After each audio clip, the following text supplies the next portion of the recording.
नमस्कार मित्रांनो, स्वागत आहे तुमचं आपल्या या आनंदी वास्तू या चॅनेलमध्ये. मित्रांनो, हिंदू धर्मग्रंथामध्ये पिंपळाचे झाड अतिशय आदरणीय मानले जाते. असे मानले जाते की या झाडामध्ये भगवान विष्णूंचे वास्तव्य आहे. गीतेमध्ये भगवान श्रीकृष्णाने या झाडाला त्यांचे स्वतःचे रूप असल्याचे वर्णन केले आहे. हिंदू धर्मग्रंथानुसार शनिवारी पिंपळाखाली मोहरीच्या तेलाचा दिवा पेटवल्याने शनीची साडेसाती प्रभाव आणि इतर परिणामांपासून मुक्तता मिळते. म्हणून शनिवारी होणारे त्रास टाळण्यासाठी लोक या दिवशी पिंपळाच्या झाडाची पूजा करतात.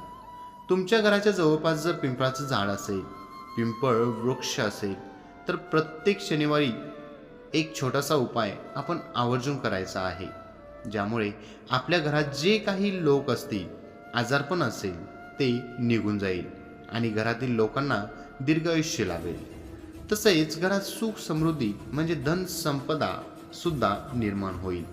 संपदा म्हणजे काय, तर धन धान्याने भरभरून जाईल. कारण पिंपळाच्या वृक्षामध्ये ब्रह्मा, विष्णू, महेश, त्रिदेव वास करतात. इतरही सर्व देवी देवतांच्या पिंपळांच्या वृक्षामध्ये वास आहे. पिंपळाची पूजा केल्याने शनिवारच्या दिवशी पिंपळ वृक्षाची पूजा केल्याने शनीची दशा त्रासदायक ठरत नाही. शनी दशाचा त्रास कमी होतो. पुरुष आणि स्त्रिया सुद्धा, महिला सुद्धा पिंपळाची पूजा करू शकतात. मात्र त्यांनी शुद्धता आणि पवित्रता यांची काळजी घ्यावी. त्यामुळे मासिक धर्माच्या वेळी या 5 दिवसात आपण ही पूजा करणे टाळा. याशिवाय पिंपळाच्या वृक्षाखाली मलमूत्र विसर्जन करून पिंपळाचं झाड तोडणं या गोष्टी अशुभ आहेत. त्यामुळे जीवनात शुभ आणि नकारात्मक गोष्टी घडू लागतात. हा उपाय करण्यासाठी सायंकाळी आपण या पिंपळाच्या वृक्षाखाली एक मोहरीच्या तेलाचा दिवा लावायचा आहे. यामुळे तुमच्या घरातील रोगराई आणि आजारपण निघून जाते. आजारपण निघून आपल्या कुटुंबातील जितके सदस्य आहेत तितके लोक आहेत या नावाने धागा या पिंपळाच्या झाडाला आपण नक्की दोरा गुंडाळायचा आहे. शनिवारच्या दिवशी पिंपळाच्या पानाला स्पर्श करणं, या पिंपळाच्या झाडांना स्पर्श करणं या गोष्टी शुभ फलदायी असतात.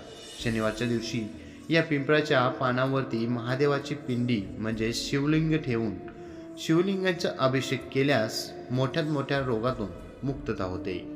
तसेच याशिवाय शनिवारच्या दिवशी या पिंपळाच्या पानावर हनुमानांची मूर्ती किंवा तसंच ठेवून जर आपण त्यांना सेंदूर लावल्यास आणि मंत्र बोलल्यास तर त्याने मोठ्यात मोठी संकटे मुक्त होते.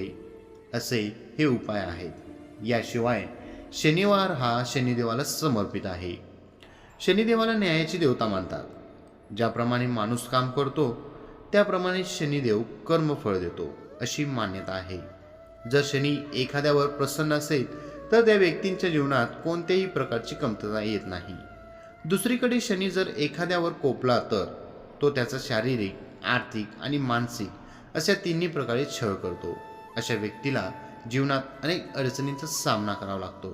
परंतु अशा संकटांच्या वेळी जर एखाद्या व्यक्तीने पिंपळाच्या झाडाची पूजा केली तर त्यांच्या आयुष्यातील शनीशी संबंधित दुःख संपुष्टात येते. ब्रह्मपुराणाच्या 118व्या अध्यायात एका संदर्भाद्वारे सांगण्यात आला आहे की स्वतः शनिदेवाने सांगितलं होतं की जो कोणी शनिवारी पिंपळाची पूजा करेल, पिंपळाच्या झाडाला स्पर्श करेल, त्याच्या सर्व मनोकामना पूर्ण होतील.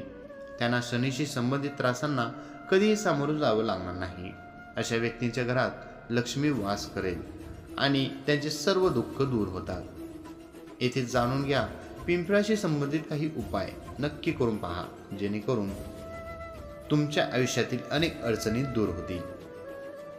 प्रत्येक शनिवारी पिंपळाच्या झाडाला मुळात स्पर्श करून नमस्कार करावा आणि संध्याकाळी मोहरीच्या तेलाचा दिवा लावून पिंपळाच्या झाडाची 5 ते 9 वेळा प्रदक्षिणा करा. असं केल्याने शनीशी संबंधित सर्व त्रास दूर होतात. कुटुंबात सुख समृद्धी नांदते. श्रीकृष्णाने सांगितलं आहे की पिंपळाच्या झाडामध्ये माझा वास आहे. शनिदेव भगवान श्रीकृष्णाला आपले प्रमुख देवता मानतात. जर तुम्हाला तुमच्या कामात अडचणी येत असतील किंवा यश मिळत नसेल तर दुधात गूळ आणि पाणी मिसळून दर शनिवारी पिंपळात टाका. तुमची इच्छा असेल तर तुम्ही हे काम रोज करू शकता.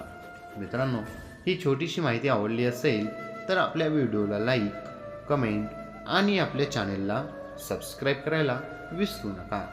धन्यवाद.